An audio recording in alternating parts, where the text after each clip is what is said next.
Everyone, it is Saturday night. Not the one that you think. It's our Saturday night. And welcome. Thank you for stopping in. Tonight we have two wonderful guests. One you recognize, which is Jennifer Collins, and we have her daughter, which is a great privilege to have her on, Sandra O'Rourke. Welcome, Sandra. Thank you. Thank you for having me. Well, thank you. This is kind of like your coming out, isn't it? It's like a cotillion. Yeah. It was just a funny way to put it. Yeah. It's well, back in my time, that was in the South. That was considered for when a young teenager was about to become a woman, so they called I know what a cotillion is. It's yeah. just usually when people talk about coming out, they're talking about coming out of the closet. So that's you why see, and that shows you in less than 3 generations how I grew up in the time where gay was jovial, happy. It was a word that was associated with that feeling of having that joyous feeling. And now today, unfortunately, the word has been adaptive into a completely different viewpoint. So anyway. A lot of words change, over the time. They do. Well, welcome everyone. I'm just going to say hi to the moderators. Thank you all. Claudette, Gary, Brian. A lot of people in here, folks. Hi, Brian. I know that one. Yes. And there's Chris. I think Sandra pulled up the chat room, so I wouldn't be surprised if she wasn't going to make good comments in the chat room while she's... I won't be typing, but I will definitely be talking. Oh, you can. I mean... Oh, no. I have a mic that is like yours, so if you type, you can hear it. I say this one here can actually hear you to change your mind. It's like... She has like this plastic, I forgot, shield or something because she screen. Yeah. She says, or you could hear her breathe while she's talking. Like Darth Vader. Deep gathering gloom. Well, thank you, Wayne, for having us. Sure. I think this is going to be an exciting hour. Sandra, I'm so looking forward to hear your story. Jennifer, we know you, but, you continue to expand and to grow, and radio show now going strong. So I think this is exciting times for everyone. It definitely is, Wayne, and it's just getting more and more exciting. It is. Lots going on. So I want to take care of some business from last night. I had about half a dozen of you or so who wrote me and said, do you have any more photos of that creature from Fukushima? And I do. Oh. So, here we go. They're called the Nijin. These are very large creatures. It has been rumored that they have been around for well over 1 million years. Here is some stills from the video yesterday. As you can see, this creature is coming out of the water. There's one right there. There's a whole family of them. As I said, it looked like to be a pod. And here you go. You can see that someone tried to say that the report was that this came out as a propane tank that was leaking. I'm going, well, if it was, it certainly got animated real quick. With a tail. Yeah, and here you can really see, let me see if I can, we'll actually pull this creature up so you can really get into, there he is. Wow. I think when I saw that video last night, and I couldn't tell if it was just water in the background or not, but it looked like there were other creatures in there. I don't know if you caught them, that were actually going over rooftops in the way distance. Yes, they were. I didn't know if you saw that. At one point, we counted almost a dozen of them. So their kingdom got smashed. And here you can see he's now completely, and let's blow this one up. People really wanted to see this. So you can see what he is doing here. Well, what happened to him? There he is. Gets so magnified, we lost him. That was crazy when I saw it coming out of the water right there, too. Yeah, how they crawl right up. There he is, right there. And I thought of this as well. I think it has the same ability as a chameleon, that they can immediately form with the pigment of their skin to adapt to their background. It made me think of like I don't know if you've seen the Alien versus Predator movies, how they can kind of go invisible essentially. Yeah. That's what it kind of made me think of when it disappeared essentially, but you could kind of still see the outline. It was weird. So let's look at here again as he's crawling out. And then I have some other, these creatures, by the way, move very fast. There he is. And there's others right here. This is this guy coming out of the water at this point. Mm-hmm. Well, there we go. Well, Mercury retrograde. yeah, it's like, what happened? All right, so here's another one. Do you see him? Mm-hmm. Mm-hmm. Now, watch the creature coming out of the water right here. This water, by the way, is moving at about 100 miles an hour. Watch him come out.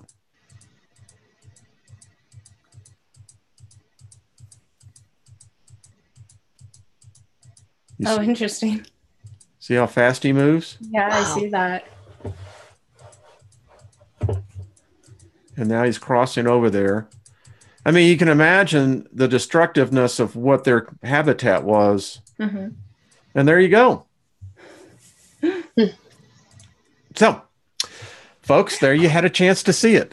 So, Sandra, what do you think of that? I mean, it's interesting. It's definitely something I've never seen before. I actually hadn't even heard of it until I watched your show last night. I don't really watch the news much. I find it to be very depressing and very fear inflicting, and they blow things out of proportion sometimes, but I do find that to be definitely very interesting. I don't know. I don't know what it could be. It's hard to tell, especially since some of the footage is like not super high definition. So it's like, you can't, there's something there, but you don't know what, you know? Don't know what. If they're interesting, I began to study them and look at the folklore. And in the Japanese culture, they are intelligent. They are considered to be gods. Interesting. I'm going to have to research those a little bit because there's so many beans in Japanese culture. It's kind of hard to keep track. They have a bean for everything. Yes, they do. Yes, they do. And I always thought it was interesting. If you ever watched some of the documentaries that they've done on the megaliths that they have off the Japanese coast. Mm-hmm. And these megaliths are of a city that these stones are huge, huge. Mm-hmm. So anyway, Jennifer, you're sitting there awfully quiet. It's kind of Sandra's night. I'm here for support and, add a few comments and. Well, you're very talkative, so. You can do more than sit there and look pretty. I'm not going to be upset. I'll listen to her. I love this. So Sandra, let's talk about you. I mean, I was very much taken with the conversations that we've had with your mom, and it became very much aware to me that you have and possess, I think, a very unique insight and wisdom on things. So thought maybe here, I'm just going to give it over to you and just maybe kind of tell the world what you would like to know about yourself. See, this is how it's done. No, I totally get where you're coming from. At the same time, it's like there's so many things. So I guess the first thing, feed off the energy. That's what I always tell people the first time. Never be nervous. Just remember, you've got 150 plus people, I think, coming into this thing. So feed off the energy. Yeah, no, and that doesn't make me nervous. Like, I'm used to being in front of people and all of that kind of stuff. No, it's mostly just, okay, where do I start sort of thing. Yeah, okay. But yeah, so I am an energy healer and an intuitive. I do mindset work or shadow work, as some people call it. Your subconscious and shadow are kind of an interchangeable term there as far as things go. I mainly work with two modalities, which is plant spirit healing and ethereal crystal healing. I prefer those two. I'm very earth nature based as far as things go. I've been doing this and being pagan for over 12 years now. Sandra, use that word pagan. Huh? You use that word. Go ahead, Jennifer. Oh, no, I was just going to say, tell them what you call yourself. What type of witch? Oh, yeah, I'm an eclectic witch. Okay. And what that means. So basically, using the term pagan basically means you follow a path that is anything outside of like a monotheistic, Christian type religion as far as things go. So that can be a wide range of religions. I define myself as an eclectic witch because I take things from many different paths. I don't think that any one path has all the answers. And if you just follow one, I feel like you're really limiting your knowledge, limiting, the different things that you can just learn in general and take from different religions. I also don't worship any god. I work with the gods. To me, they're equals, they're mentors, they're teachers, they're friends. We have this kind of give-take relationship. They help me with stuff, I help them with stuff, because just because they're gods doesn't mean they don't also need help. But when I left Christianity, because I was originally raised Christian, basically I had decided that I was in a religion previously that there's this God and you cast all your cares upon him, and he never talked to me, and everything was going wrong in my life. It didn't resonate. And so I put so much trust in this God. When I left Christianity, I decided, I was like, I'm not going to do that again. I'm not going to completely 100% rely on any God or group of gods again. I'm doing things for myself. There is no difference between the gods and myself. I'm a divine being. Yes. So I'm not going to do that. I'm not going to let myself be let down and take away my own control over my life, really. So I love this. Hello, Trisha. Saying hello to everyone. Hi, Sue. Is that Trisha G? Trisha G. Sue, hi, everybody. Sandra, can we talk a minute here in your story? Because you see, it's interesting how you came to that conclusion so early in your life path, where for myself, I came to that realization literally about 2 years ago. And no, I get that. Yeah. Well, everybody comes to it whenever it's right for them. Sure. Yeah. So you come to that point, and I think it's actually where you break the God spell over your life when you realize that, and I know I catch so much flack about this, people say, well, how can you say that God has fault? And I said, well, obviously you don't read your Bible, because in the Bible, if you go to Exodus 10, folks, read it for yourself. It said God sought to kill Moses. If you have murder in your heart, that is sin, according to the dictates laid down by this Christian God. Can I add something, Wayne? It's okay to kill people. Yeah. Like Knights Templar, as long as you're doing it in God's word. Wow. Go ahead, Jennifer. Well, let me add something. And then also I want Sandra to, when I'm finished, to explain, because I love how she says this about how Christianity brought in paganism and now with the metaphysical. And I'm not going to give it away because I'm going to let her explain it. But I just realized also, Wayne, if you remember all the, if you talk back to your parents, you get stoned, if you commit adultery, I mean, the list goes on and on. Then it says, if you're...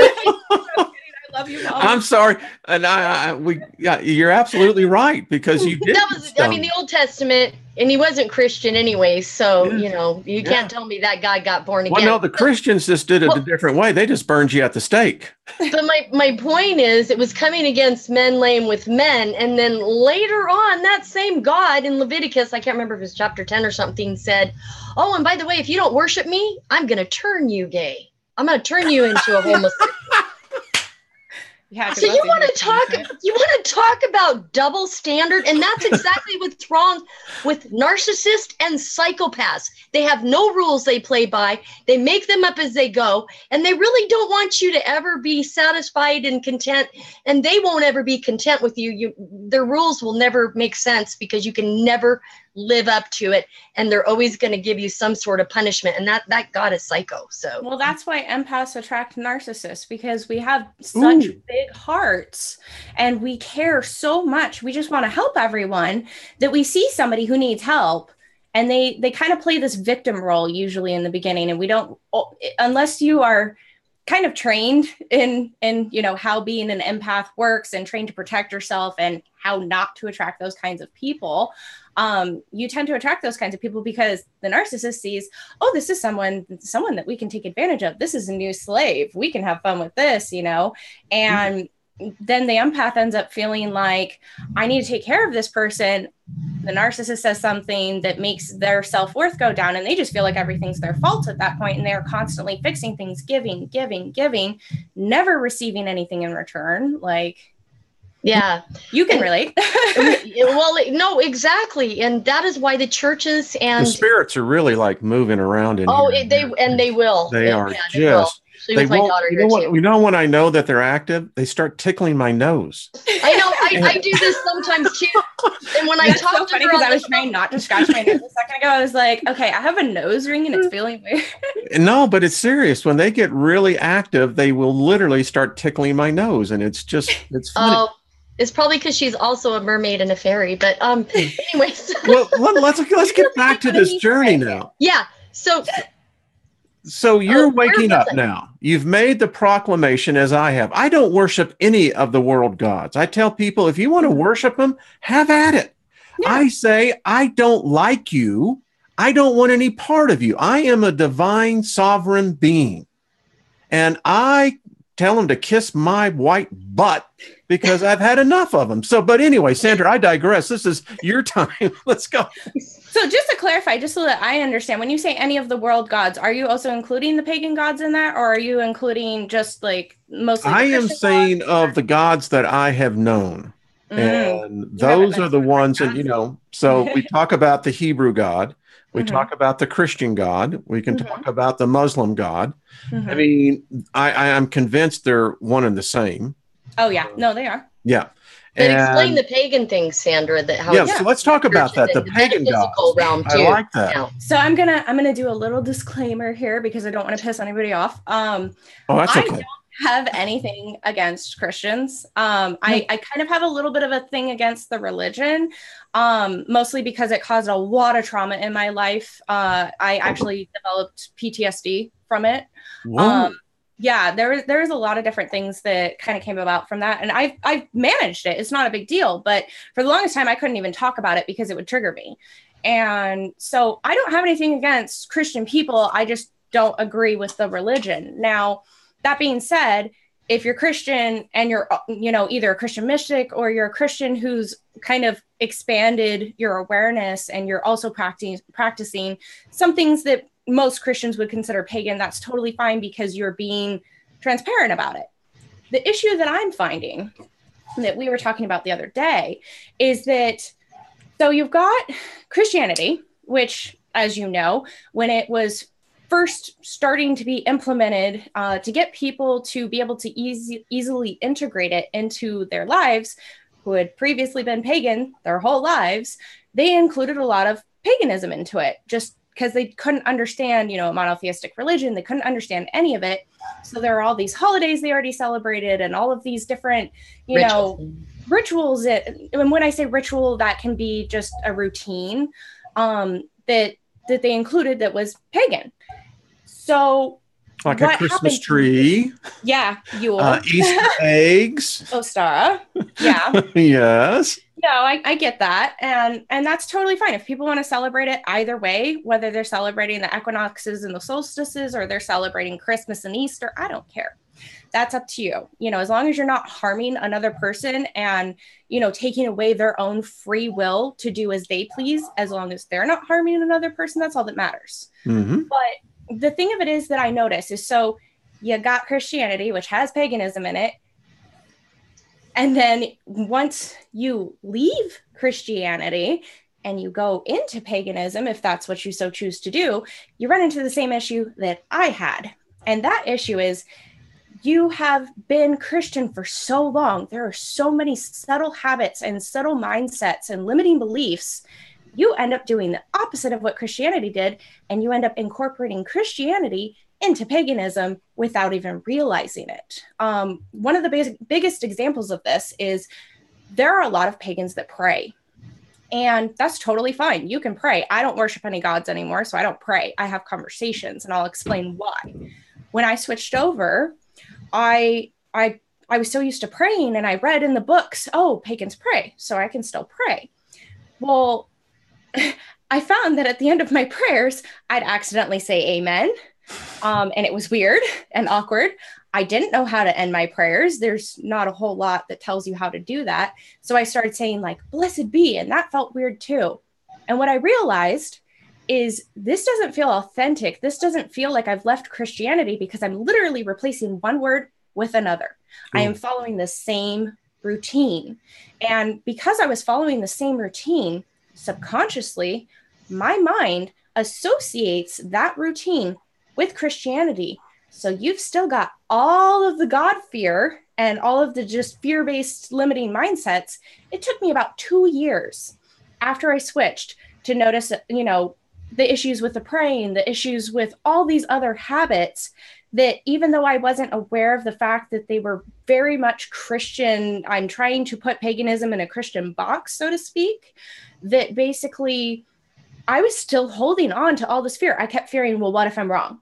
You know, what if I am going to hell? And I don't believe in hell anymore, because heaven and hell is a Christian-based concept that other religions adopted later. But I don't believe in it. That's fine. The thing is with that being said, when your subconscious still associates those habits and those patterns, those rituals and routines with Christianity, even if you're doing it in a pagan manner, you're holding on to so much fear, and it ends up coming out. You end up contradicting yourself constantly. You'll say one thing and say that it resonates, and it'll really be coming from that truth, but then that fear will kick in, and it really limits you because you haven't fully released all those cords. You haven't released all the energy, all of that from Christianity.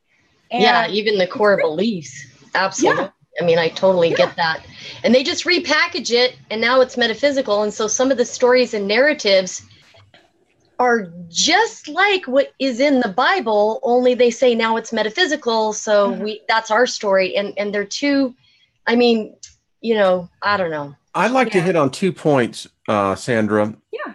You know, because I literally get hundreds of emails. I get a lot of people, and I'm going to do a show. I may like to have you come on the PSD aspect. I think that this is, I have never heard a show or anything done on the fact of what the psychic damage that Christianity does. And you hit on 2 points I like us to discuss. Yeah. Point number one, I think you hit on probably one of the number one biggest challenges that I know most people who are becoming awake. Who do I pray to? How do I pray? I don't know how to pray. And I said, well, why are you praying? So let's talk about that, because that is a struggle. Is it or is it not? It is. It really is. And I think I started praying when I became pagan just because I was so used to doing it. I felt like that's what you're supposed to do, you know, and it was safety net, you know, and I honestly, how I did it is I started praying to, like, I started researching different gods, and I was like, well, what gods are associated with the things that I myself might need help with in my life, because there are gods for everything out there pretty much. And so I kind of picked certain ones, and I started praying, and it was weird because when I prayed as a Christian, I never heard anything ever. You know, mind you, I've been an incredibly gifted kid since I was born. Like, things have been happening, and that's kind of why PTSD, because I was told I was evil and stuff. But the point being is, the church. The first night that I tried to establish communication, and it wasn't even because I was praying, I was just trying to establish communication, I got feedback. I got communication, and it was amazing because I was like, oh my gosh, there actually is someone out there listening who gives a damn about me. They didn't care, you know, that I wasn't worshiping them. They didn't care. What about your sin? What about your sin? What do you mean? Yeah, exactly. I'm being sardonic. Yeah, You're saying that the gods are talking to you, and the problem with Christianity is that you can't seem to talk to God unless there's a mediator because you're separated by your sin. But so that's what I was being a smartass is what I was. Oh no, I totally understand where you're coming from. And I was super devout. Like I did everything I could. I felt so guilty. I felt like I had to have been doing something wrong because everything would go wrong. Nothing would go right. And I'd never get any kind of communication from So the answer you got when you prayed the first time to this gods was love. So that's an interesting. That's the point. They were not there for their own purposes. They were there because they genuinely cared about me. They wanted to help in any way without even asking for anything in return. Like it was amazing. So excellent. So you did some research on the gods. What did you find? So basically what I did research on is I was researching different gods that would help with essentially magical abilities, gods that had herbal knowledge, because I'm a big plant nerd. I work with plants. I'm an herbalist. Excellent. I do a lot of different things. And just the types of things that I generally do in my everyday life, the areas in which I wanted help with at the time. And, so I contacted Selene, the moon goddess. She goes by many different names, depending on the culture, Diana, Luna. I contacted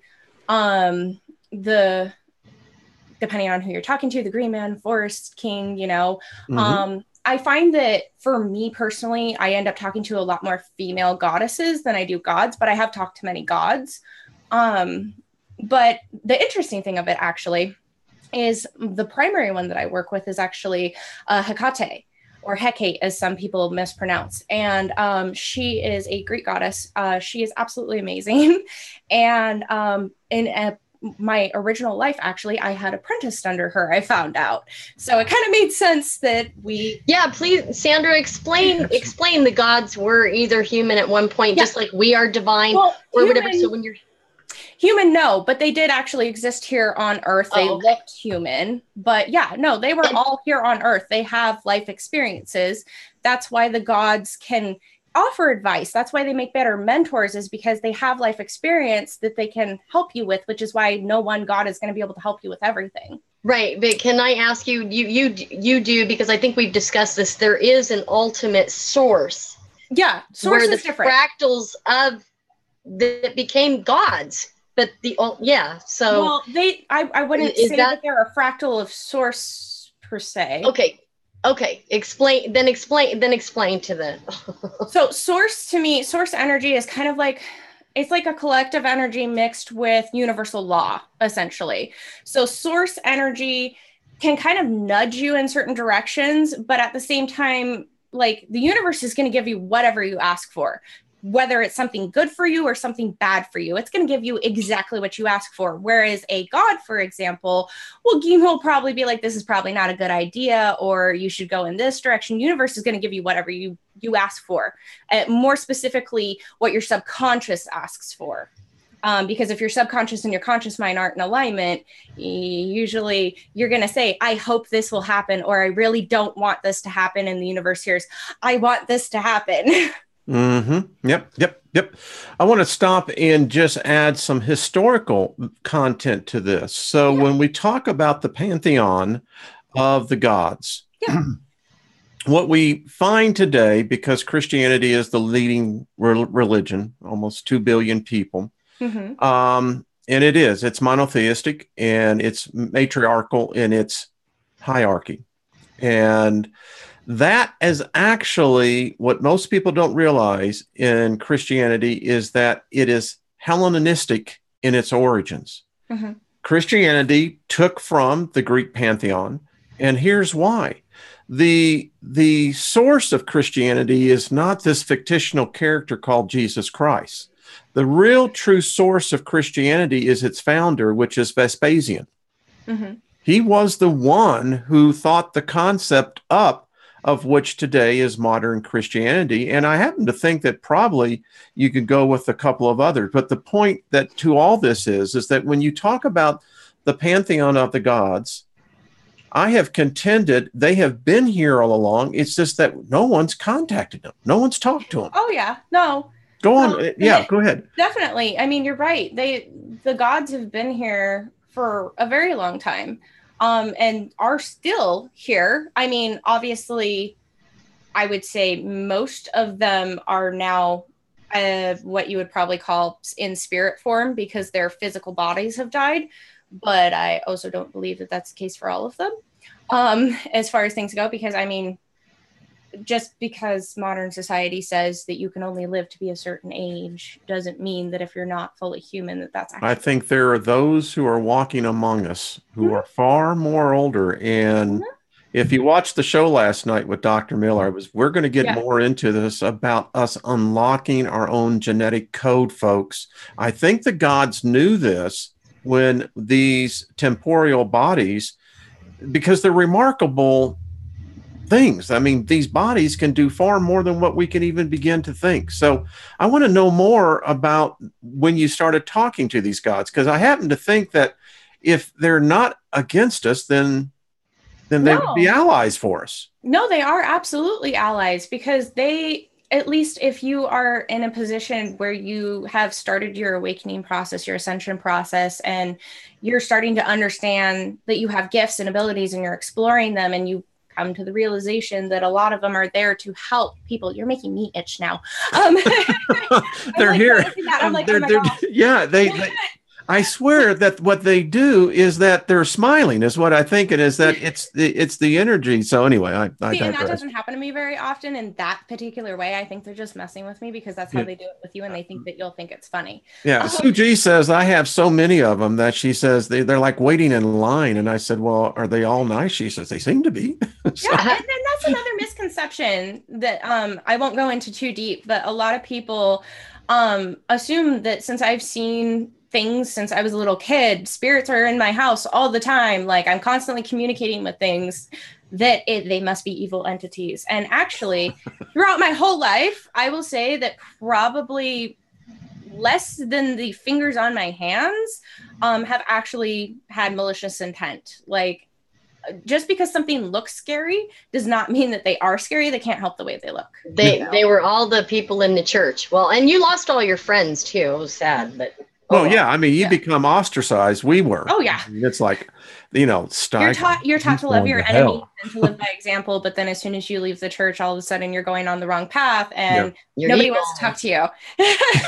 Exactly. And I knew that was going to happen when I left, but I was hoping, but no, you're right though. Gods are great allies, because the gods are here to help people, and they're here to help the earth, and they're here for healing and balance and all these different things. And so when they see other people that are doing the same things, of course they're going to want to help you, because it's kind of for the greater good, if you want to call it that way.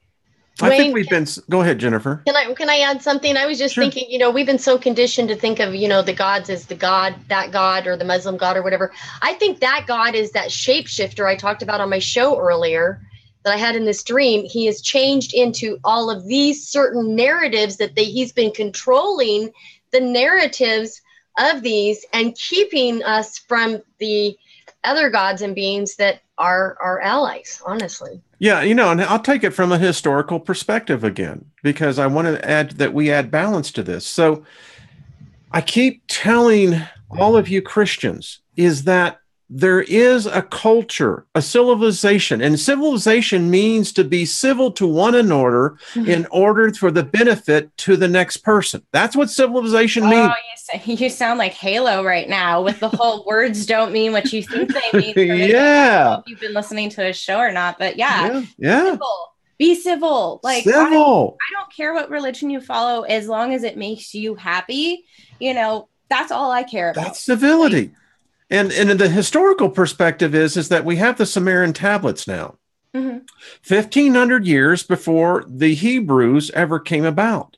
And I contend to everyone out there, listen, if your God is not written in the Sumerian tablets, you've got a problem, because either they were absent or they've taken on a different name. But Wayne, also, in addition to that, you can't contain all the gods in any particular tablet. I mean, there's so Each one and each different variation. I mean, they're, you know, just because they weren't written in the Samaritan, I mean, they are the oldest, and yes, there's a list of them. And then the, you know, the Chinese and whoever else in India, they have over 5,000 of them. I've spoken to gods that I can't even research, literally, because they're not.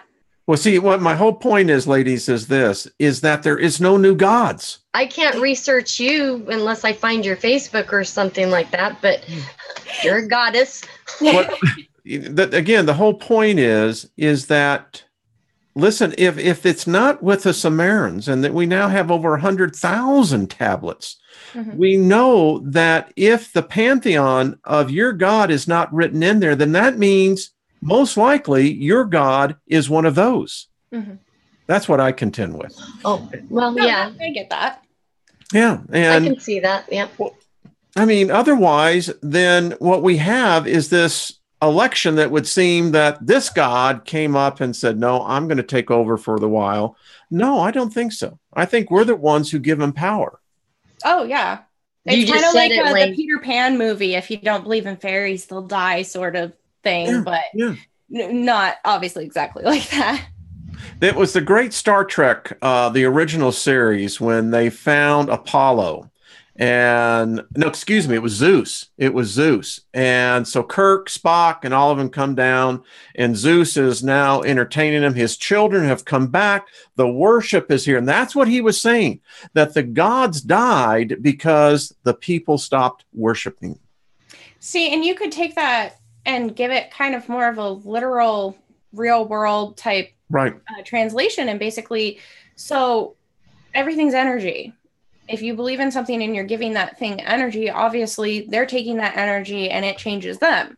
So if you have a mass group of people believing in this one thing, I mean, that's not powerful. Believing in it isn't going to kill them necessarily, but believing in that thing, they're sending energy to whatever being, you know, so power. That's a powerful thing too, you know, so you got to kind of be careful who you're sending your energy to, or protecting yourself as well from people who might steal your energy. So I want to talk about the moon goddess, because I happen to like her. I mean, I had a real crush on her, and I'll tell you why. I know that sounds, but listen, I'm just being honest. When I first started studying about her, it was actually, oddly enough, through Abraham, who was Abram, who is the patriarch of all the three major religions. And he worshipped the moon god, Iana. And she goes by many different names, but she was the highest on the hierarchy of the gods. She was the one who controlled everything. It wasn't the sun god. Yeah. So talk to us a little bit about her. I mean, this is an opportunity, I think, for people to get to know a different aspect of a different deity. Yeah. I mean, she is so nurturing and so warm. She's got such a big heart. Did y'all just feel that wave? Wow. It actually pressed against my ears. All right, go ahead. Well, I mean, obviously she can hear us talking, so you know, it wouldn't be weird to feel her presence. But no, I mean, she's kind of like your mom, you know, sort of thing. Like, compared to the other gods I've talked to, I mean, don't get me wrong, Hecate is amazing too. She's very nurturing, but not in the same way. Like, this is the type of person that just unconditional love, you know, she is just heart pouring out for you, wants you to always be happy. Her energy just kind of feels like this serenity. It feels very much like just standing under a full moon, to be quite frankly honest. You know, when it's completely calm and you're just bathing in the moonlight, her energy feels like that. I mean, yes, the moon is a representation of her, but she is not the moon itself, you know. Right. Same. So I can see why the association would be there. Yep. And it is a powerful light. I live where I live here in Colorado. It's perfect because the full moon sets in the southwest, which is directly out my back door. So I bathe myself in it. You know, when it comes up. It is powerful. And, you know, a lot of women have gotten pregnant during the full moon. I mean, just romantic. Full moon right now. you remember on all the cartoons when they kissed at the end, you saw the big moon? I mean, seriously? Yeah. I always thought it was interesting in that movie, Joe versus the Volcano. And, you know, when he's out there with Meg Ryan and they're the four big chest. And when the moon comes up, Yeah. And it fills the whole horizon. And Joe says, I never knew how big you really were. Oh, goodness. Visit Arizona during the harvest moon. It takes up the whole horizon. It's bright. It's like you're on another planet. Red. Oh, my goodness. So can people reach out? Because I know that, and people would say, well, this seems to be almost heretic, but listen, again, I don't like that narrow-mindedness of that when, it's all right if we allow them to believe, but because they have the name pagan, what gets me is that actually Christianity come from Gnosticism, the Gnostics, who later were branded pagans. Well, and even the funnier thing about it is pagan, as the original definition of the term, actually just meant country dweller. Funny enough. Yeah. So it didn't even have anything to do with religion. And in some manner, why did they go and change that word? Because it meant essentially. We were talking about how a lot of religious people are so hypocritical, and you mentioned something about the actual mystics were the more authentic because they explain what you said about that. That was pretty. But I'm remember when you were saying that that a lot of people in religion they're hypocritical. I mean, they have the pagan, they do this, they mix that. Well, but not the mystics. They're pretty true to what they say. They're just but I mean, I wouldn't even call them hypocritical. The only reason why I really wanted to talk about the whole people in our metaphysical community, in our spiritual community, whether they're practicing, and take clients or they're just talking in their own experience, they have a lot of those Christian-based habits. And it's only the ones that have come from monotheistic religions. I've never seen a pagan do that was born pagan. But the thing is I'm not saying they're hypocritical. I'm saying that I don't think they realize they're doing it. It took me a while to realize what was wrong and what just didn't feel right within me. But you're right. Christian mystics, I'm not saying I agree with them, but at least they're aware of the fact that they are intentionally integrating both things into their religion or their practice. That's where I was trying to get you to go for. They were more authentic, where they just know that they're doing it, and it's not more authentic, because the people who are doing it and not realizing it, they are being authentic. They are speaking their truth, but they've got limiting beliefs and patterns and habits they aren't even necessarily aware of. That's what I mean. So they're still being authentic. No, the high-ups that pulled it in, and they did it on purpose or whatever. That's what I'm talking about. I'm not talking about the average person that attends church. I should have clarified that. But oh no, I was talking about the spiritual community from people like me who came from Christianity and are now practicing in another spiritual type, whether they consider it a religion or just spirituality. I think we're going back to our roots. I mean, I did a whole video on breaking the God spell, and what I tried to show people, if you go back to Ireland, for instance, in Britannia, and you go back to Britannia back 2,500 years ago, the Druids were practicing their form of paganism. I think it was their form of what. And my point was that became incorporated into Christianity as Christianity began to spread. Now, my point that you brought up, and Jennifer, it goes to yours as well, we're seeing a huge influx of people coming into the metaphysical community. And because they're spiritual, they're on a spiritual journey like the rest of us. Oh, yeah. And you're right, Sandra, they bring their beliefs with them. And those beliefs so often become the millstone around their neck because they can't seem to break out of it. Yeah. And that's what I loved about you, was that you saw that path and followed it. It was hard because, and there could be books out there nowadays, I have no idea. But when I switched, I had scoured books, and I'm a big book nerd, and I didn't find anything that actually told you how to practice paganism. It would tell you how to do spells. It would tell you, correspondence tables. It will tell you little things here and there. But Christianity tells you basically how to live your life every day in a full routine. There were little things you could mix and match and do things, but paganism as a whole doesn't have things like that normally because it's so versatile. You do what resonates with you. But if you come from a religion where you have such structure and routine, you don't know how to do the what resonates with you because you need to be told, or at least need to be told so that you can be aware of what it is that you need. Your safety net. You've had a safety net. You've had the safety net. Oh yeah. Two things that I have seen with many people that struggle with, they have a difficult time dealing with the fact that you can actually communicate with the animal kingdom. They do it with their pets. But to go out into the wilderness and then to begin to make mental contact with the wildlife. I don't need to go out in the wilderness to do that. I have lots of bunnies. See, let's talk about that, because, you actually, and I believe this to be true. I've got one here that's lived here for a year now. And I told it was welcomed over a year ago. I said, little tiny thing. I said, you can live here. This is your house. Consider it. So go ahead, but tell me about that, because your story was, I think, quite fascinating. So yeah, anybody who thinks you can't communicate with animals is obviously never tried, or if they did try, they didn't really believe it would work. So they didn't actually open themselves up to be able to communicate. They are amazing little communicators. Most of my communication with them is telepathic or dreams. I have bunnies, and they're actually very apt at both astral projection and helping my dreams, as well as just telepathic communication. They're amazing. Now, this is so cool. Listen to this. Tell a story. Yeah, tell a story, because I do not find this to be a problem. I think it's very real, and then it happens. Go ahead. Yeah, no, totally.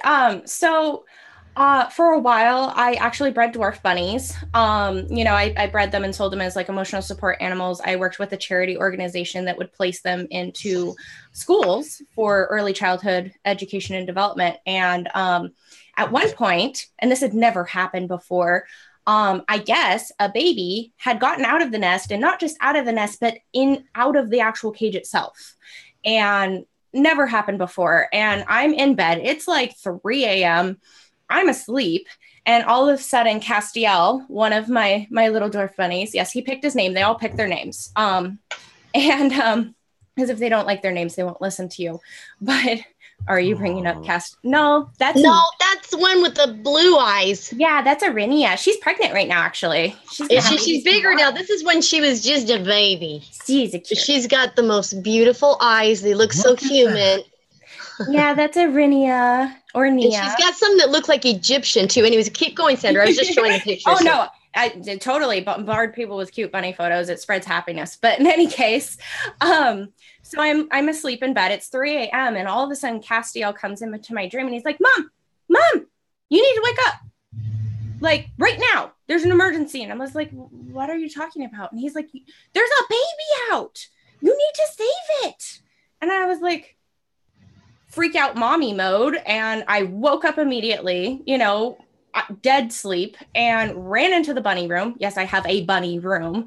And there was a baby on the ground, like literally on the ground, a few feet away from the cage. And I picked it up, and well, actually I didn't pick it up. It ran into my hand. Its eyes had just opened, and it just ran into my hand. It was like, oh, hi.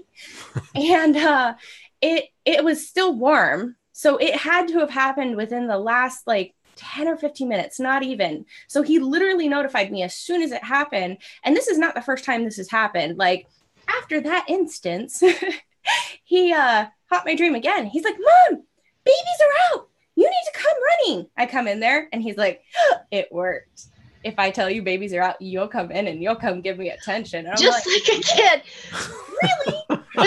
Sandra, tell them about that pregnant one. How she took the bait, guys. She can hear us. Oh yeah, no, Nia, the one that she was showing you pictures of, she's pregnant, and she's absolutely convinced that she's going to have at least 6 babies, which 6 babies is like the max litter for a dwarf bunny. But she had a dream, and she's like, I'm so big. I'm going to have like 6 babies. And she had popped out all of her babies, and like they were all different colors. And I'm like, so you said that she dreamt that she was going to have 6 babies. Now, Dancer, my dog, who's a toy fox terrier who follows me everywhere, but when she is sleeping, she dreams. Yeah. So yeah. So this is remarkable, because as you're talking, pardon? She's connected to them. Anytime you're connected to somebody, you can pick up things. And then that's why when people call you, you're kind of like, wow, I was just thinking of you. Come on. If you can do that with people, say, but just end that last statement of what she did. Actually, Gary in the chat said something like that his grandmother would call that women's intuition. And I actually want to specify there is a difference, because I can get women's intuition, like very strong mommy senses about things, but this is different because they actually are contacting me. I'll get different points where I'm like, oh, I need to go in there, something's going on. But this is different because they're actually talking to me. They're actually jumping my dreams. It's not just a sense, you know, that there's something happening. So there is a big difference between that. But you know, what saddens me is that our species we've wasted such gifts, such natural abilities that we've allowed to go dormant.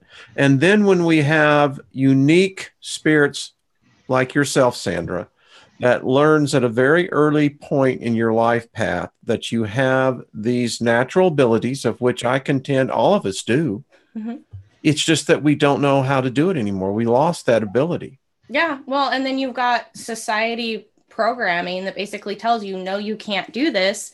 Mm-hmm. And it gets really hard because you'll have instances where weird things happen or your abilities will pop out. But until you actually get rid of all of those limiting beliefs, or at least start working on them, you can't really always do it at will, because your brain's telling you this isn't possible while your intuition is telling you something completely different. And so you're at war with yourself because of everything that society tells you is possible or isn't possible.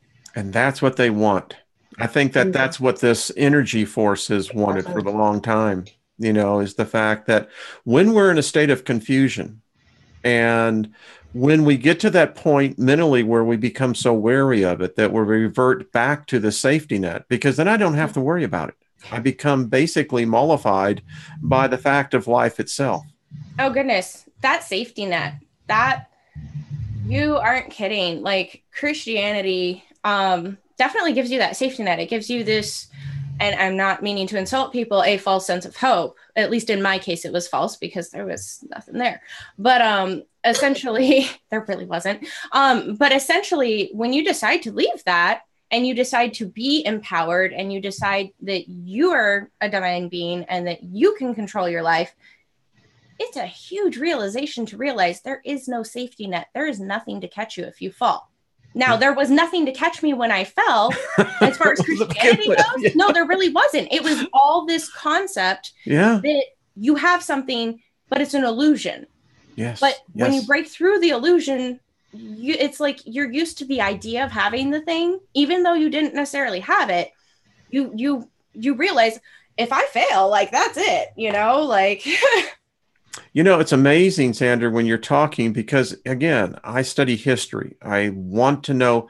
And I believe that our ancestors knew these techniques. And it was the elite who shared it amongst themselves. At least that's what my research is finding out.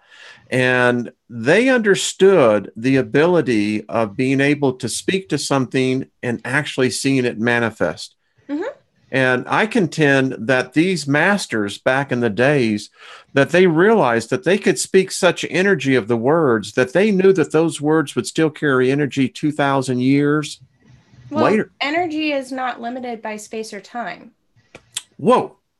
Time's a big one. Yeah. That's why healing works so well, because you don't have to be in person to heal someone. Energy is vibration, and vibration is outside of time and space. It's not linear. So I want to take that big hug to you on this one, because, you know, space-time, you see, this is what I think that this energy source dwells in. It dwells in a space-time reality where we have the ability, both spiritually, I think, mentally as well. I think the mind itself can project itself out to a place where there is no space-time. Yeah. Well, that astral projection. Well, I mean, yeah. I was trying to say it by another word. It's okay. It's okay. I'm helping you out here. Yeah, absolutely. And as I tell people all the time, you can do astral projecting you did it as a child. Mm-hmm. All of us did. Mm-hmm. When we went out and played, when we would have our make-believe friends, those weren't make-believe friends. Yeah, no, it literally, the only reason why we stopped being able to do what we did is because we were sponges and people told us we couldn't. So we believed them because we're kids and we're sponges. We're trying to learn. We are. And as I said last night, I remember my teacher reprimanding me and saying, Wayne, where, and then literally what she said, Wayne, where were you? Well, little did we know that we were out there, folks. And Sandra, I think that's what you bring to us. You know, what I most relish in is the fact that your generation, we all know our time eventually comes, but I know this that I can look back now, and when I can look at individuals such as yourself, I know there is hope for our species yet. Oh, well, thank you. I know, I'm very serious because you're an alchemist as well. When you deal with herbs, I mean, that is truly, I call it a magician, because what you're learning is the secrets of the very kingdom. Well, I'm wearing my magician cut stones right now. Oh, look at that. They actually they're magician cut. Those are beautiful. Oh, man. Those are tools for evolution is what they're called. But they're in the magician cut. I just thought that was synchronicity there. And I think when so often in our community, when people begin to think of ascension, they become so focused is that, it's, well, my ascension level is that I'm coming to a higher degree of consciousness. If you're not including the plant kingdom and the animal kingdom as part of that ascension process, guess what, folks? You're like a three-legged stool that has two legs missing. Everything is connected. Everything can communicate. I mean, scientists are only just now figuring out that plants can not only talk to each other, but they can also communicate with other animals and other people. And I'm sitting here like, I've been talking to plants since I was a kid. This wasn't well known, but see, that's the thing is magic and science are the same things. The only difference between magic and science is science hasn't figured out a way to explain all of it yet. That doesn't mean there isn't a scientific explanation for it. It just means they haven't figured it out yet. Yes. Well, that's what Dr. Miller said last night. The science inevitable conclusion is magic itself, where it started to begin with.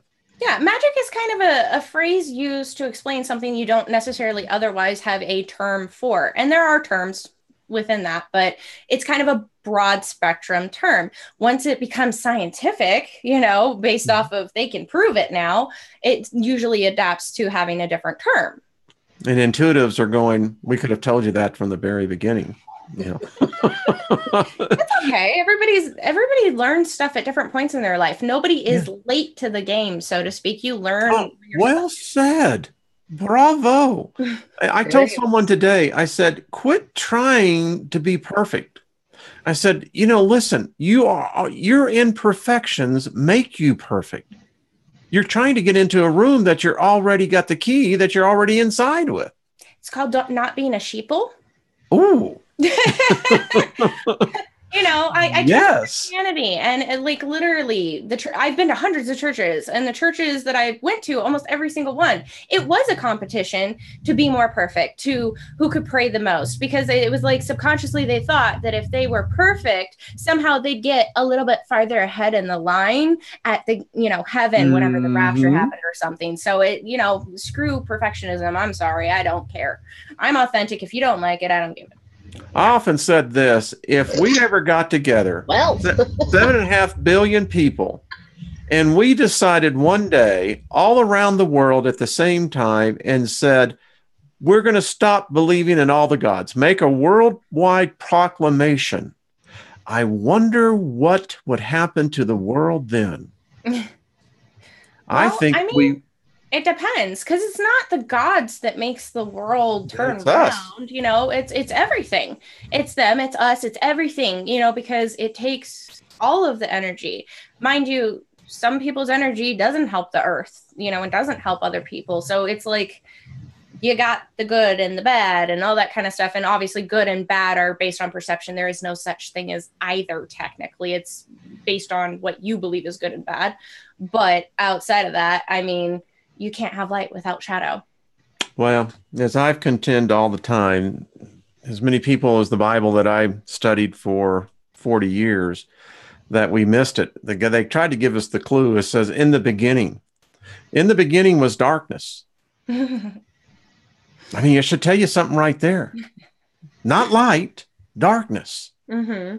Now, I have a book over here that I love to read. It's great. It's called the Bronze Books. And it's the Egyptian record from their scribes of nearly 3,000 years ago.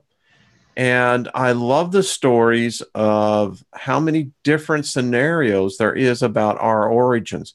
And basically with all of them, I found a common denominator. We are the spark of divinity at the end of the day. That's actually really interesting because Mom and I have wars about this all the time. She is absolutely all about, I want to know who created us, how we came to be, all this kind of stuff. And I'm sitting here like, we're here.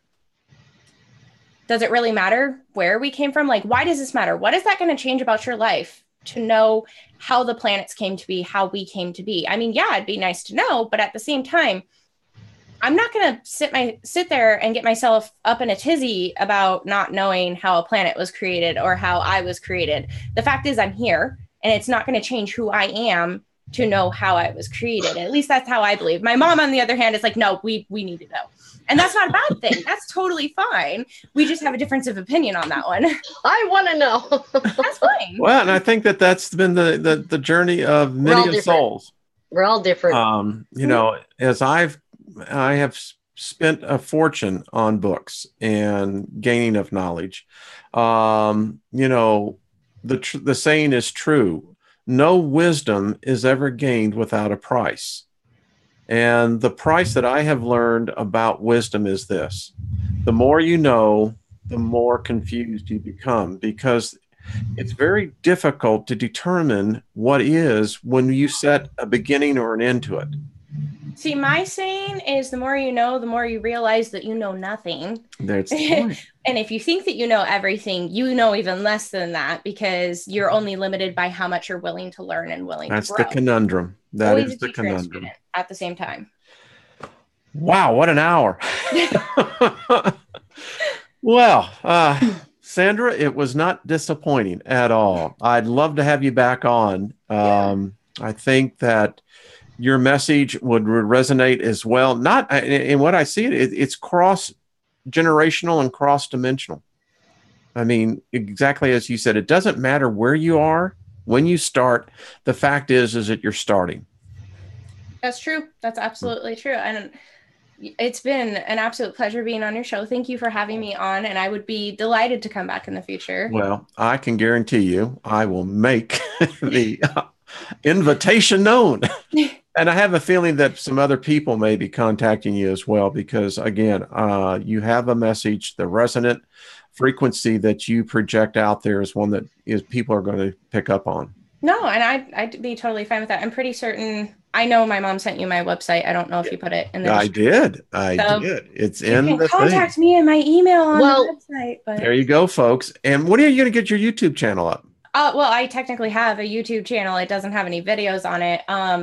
I don't know, to be quite frankly honest. I hadn't fully decided whether I was going to do my own videos or not, but everybody keeps telling me I need to. So, I mean, maybe. I know. I used to do YouTube, but not related to this. It was related to home. We're going to ease her in. I'm going to have her on Crypto Truth Seekers with me. She'll be a regular guest, just like Suji, probably, once, maybe twice a week, who knows, or whatever. And then I'm just not a huge fan of the back end work that goes into it. Because like I said, I used to do it a little bit, but if I'm being pushed in this direction, I might end up doing it. But for now, I just want to be on other people's shows. Well, I'd love to have you on the radio show as well. What I like about is the fact that you bring out a fundamental question that I struggled with is that, who do I pray to? And you don't have to pray to anybody. I stopped praying. I realized I don't need to pray. I can have conversations. Exactly. And I do. You evolve, you go through changes in your life where, Yeah. I mean, I have found at times I'll be working on a project and I can sense a presence, and I'll just stop and I'll just open up my spirit to what is the energy that's here. And sometimes I get the greatest revelation. It's like, Normally in the shower, right, Wayne? A lot of times it happens in the shower, folks. Hey, listen. I know that go. He did tell me today because I just got this when I was in the shower. And you know, I was talking to Dr. Miller about this. You know, when you're naked, when there's nothing else between you and everything else, you're kind of letting it all hang out there. I mean, you know. Well, and water is very purifying and cleansing. It is very purifying. It really is. Kind of cleans your aura, and maybe it helps you to receive.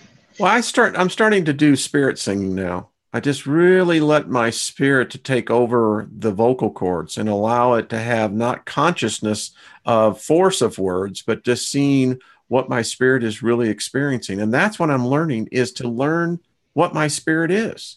You know, and it's so interesting to me, like, it doesn't matter if you've been on the path for a few months or, you know, like me, over 12 years, you know, everybody learns things at different paces. And I definitely have to say that even though you've only been doing this for 2 years, you've definitely been absorbing more than some people that I've seen doing it for longer than I've been doing that. And I definitely commend you for that, you know? Thank you. Thank you. You're not too bad yourself. High five. And Jennifer, I have to say, well done. I mean, to give the world a life force that you have, this is remarkable. Well done. She's my oldest, my first one. Yeah, yeah. I can see it. Huh? What? Also the most rowdy. Oh, yeah, I know. Child. Well, I'm a bit of a maverick, too, so. Well, it passes on. Spark of divinity, spark of mom, whatever. I just want to give a good see, tomorrow night, Jennifer, you're going to be on with Sue G. And by the way, Sue. And Jen Fisher. Jen Fisher. Okay, way to go. I'm going to. What time? 6 o'clock. West Coast time? Yeah, so 7 o'clock your time, Wayne. Yes. Okay, and then that would be Pacific time. Yeah, so. Because she's currently in Pacific time, and then 9 o'clock East Coast. Again, she'll be. Yep. Yes, 6, 7, 8. Yeah, 9 o'clock Eastern. Correct. Okay, so y'all check that out. Definitely go and visit Sandra's website. Sue, I'm reading your paper. I actually printed it off. Good stuff there, kiddo. And by the way, everybody, I know a lot of you know it's Crypto Truth Seekers, so that's the channel. That's it, and I put the link down there as well. You'll see her on there a few times. Okay. So I just want to thank all the moderators tonight. Thank you all for coming in. And thank you, everyone. We had a full room in here tonight. Well over 200 plus people. How many? Course. What did you say? We had well over 200 plus people in here. I think okay. 221 in there at the peak. So thank you guys for coming. Well, I think, Sandra, people loved what you had to say. I'm really looking at this. And we can read by all of it. Dalton Gaming, I mean, Strawberry, all of you folks. I mean, big hugs to you. And Dalton, I've got you beat by far on only 8. Only 8? Sorry. I don't know, but this is cool. Dalton said that she had 8 bunnies, and I'm like, okay. See how many she has, but yeah. Okay. And a big shout out to Brian, Milky Way Weekly. Thank you. Also, Slightly Slanted Truth, Mercury, Messenger 7. Thank you all. Brenda Fisher, thank you as well. And Claudette, thank you. All of you. I know I'm forgetting someone, but anyway, you know, it's right here anyway. Trisha G. Trisha G, can't forget that. And wow, good stuff, folks. Sandra, again, honored to have you on. Going to have you back on. Jennifer, you're my buddy. Wayne. Thank you. Everyone, have yourselves a great evening, and we'll see you again real soon. Y'all stay on here and as we go out. All right, folks. Bye-bye.